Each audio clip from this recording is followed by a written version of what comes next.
पंजाब में cyber crime act का मसौदा तैयार, 3 माह से 14 साल तक कैद होगी।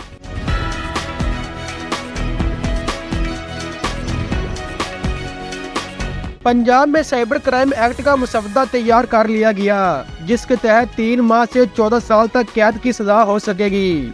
तफसीलात के मुताबिक पंजाब में पहली मरतबा सूबाई साइबर क्राइम एजेंसी बनाने के लिए Punjab cyber crime control act 2024 का मसौदा तैयार कर लिया गया, जो इब्तदाई मंजूरी के लिए पंजाब काबीना की स्टैंडिंग कमेटी बराए अमर कानून साजी में पेश किया जाएगा।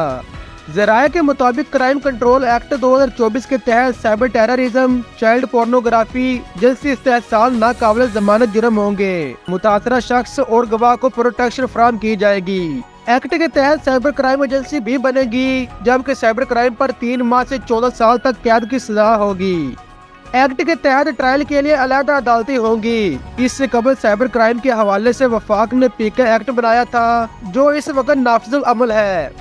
इंतहाई मोतबर ज़राए का बताना है कि महकमा दाखिला के मातहत इस साइबर क्राइम एजेंसी और कानून का मकसद इंफॉर्मेशन सिस्टम के हवाले से तमाम ममनू इक़दामात से बचाव है और एक्ट के जरिए सूबाई हुकूमत इंफॉर्मेशन सिस्टम से मुतल्लिका जुराइम की तहकीकात जबकि प्रोसिक्यूशन ट्रायल कर सकेगी।